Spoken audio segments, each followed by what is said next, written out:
এই মুহূর্তে অন্যতম একটি বড় প্রশ্ন হচ্ছে যে আওয়ামী লীগ কীভাবে পুনরুজ্জীবিত হবে।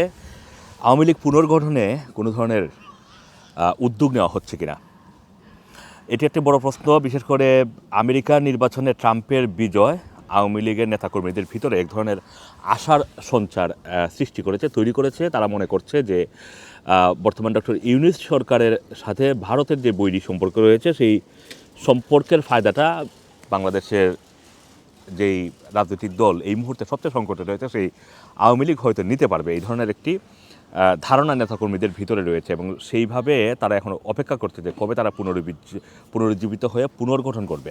সেই পুনর্গঠন প্রক্রিয়াটা আসলে কিভাবে হবে, আসলে কি শেখ পরিবারের হাতে এটি পুনর্গঠন হবে কি না, নাকি শেখ পরিবারের বাইরে থেকে পুনর্গঠন হবে, এই বিষয়টি নিয়ে একটি প্রশ্ন রয়েছে। কারা আসলে নেতৃত্বে আসবেন, এইটিও একটি প্রশ্ন রয়েছে। কারণ আওয়ামী লীগের এই যে ৫ আগস্টের ভরাডুবির পর, সাবেক প্রধানমন্ত্রী শেখ হাসিনা বাংলাদেশ থেকে পালিয়ে যাওয়ার পর তাদের নেতাকর্মীরাও কিন্তু অনেকেই এলাকা ছেড়ে অন্যত্র আশ্রয় নেন, অনেকেই দেশ ছেড়ে পালিয়েছেন, পাশের দেশ ভারতে আশ্রয় নিয়েছেন, অনেকেই বিশ্বের বিভিন্ন দেশে চলে গিয়েছেন বিভিন্ন উপায়ে। এখন আস্তে আস্তে গত ১০০ দিন পর এখন যদি বলি যে আওয়ামী লীগের অবস্থানটা কোন জায়গায়, আওয়ামী লীগের তৃণমূল পর্যায়ের কিছু কিছু নেতারা এখন এলাকায় ফিরছেন, কিন্তু তাদের আবার এক ধরনের ভয় রয়েছে। যেমন সাবেক প্রধানমন্ত্রী শেখ হাসিনা মাঝে মধ্যেই নানান ধরনের বিবৃতি দিচ্ছেন, সেই বিবৃতির কারণে একেবারে তৃণমূল পর্যায়ে যারা আওয়ামী লীগ করেন বা করতেন, যারা এখন এই মুহূর্তে আবার এলাকায় ফিরছেন অথবা ফিরতে চাচ্ছেন, তারা বেশ সংকটে রয়েছেন, সংকোচে রয়েছেন, এক ধরনের হুমকির ভিতরে রয়েছেন যে কোনো সময় তাদের উপরেও এক ধরনের আঘাত আসতে পারে। সুতরাং কোনো ধরনের সঠিক পরিকল্পনা ছাড়া এই যে হঠাৎ করে বিবৃতি দেওয়া, দু একজন নেতা বেরিয়ে কথা বলছেন, ব্রিটেন থেকে কথা বলছেন আনোয়ারুজ্জামান চৌধুরী, যিনি সিলেটের মেয়র ছিলেন।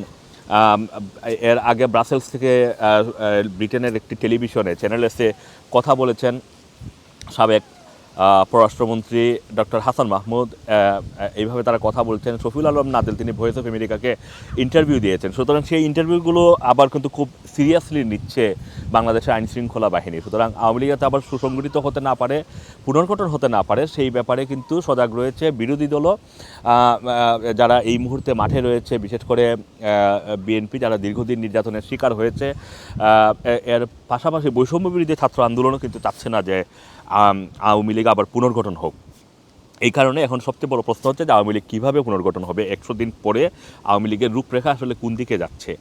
অনেকেই মনে করছেন যে আওয়ামী লীগের ভিতরে একটি সংস্কারপন্থী দল দিয়েই হয়তো অন্তর্বর্তীকালীন সরকারের ভিতর থেকে আওয়ামী লীগকে নতুন করে আবার পুনর্গঠন করার একটা চিন্তাভাবনা হয়তো করা হচ্ছে।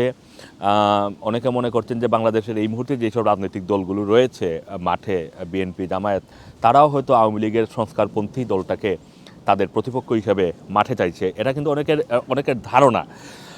অনেকে আবার একেবারেই হার্ড লাইনে যে এদেরকে আর কখনোই বাংলাদেশে রাজনীতি করতে দেওয়া যাবে না, এর পক্ষেও কিন্তু অনেকে নানান ধরনের মতবাদ দিচ্ছেন। আওয়ামী লীগের গত 16 বছরে, বিশেষ করে 2014 সালের পর থেকে আওয়ামী লীগের যেই ভূমিকা, একটি ওয়ান ওয়ে ট্রেনে উঠে যাওয়ার যেই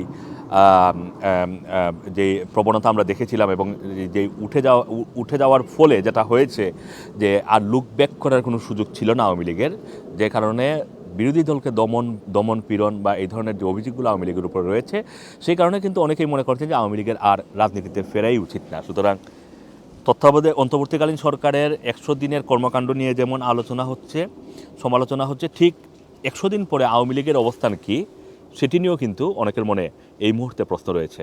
আওয়ামী লীগ আসলে কতদিন সময় নেবে পুনর্গঠন হওয়ার জন্য, আবার পুনরুজ্জীবিত হওয়ার জন্য। আসসালামু আলাইকুম, রানার টিভি, লন্ডন।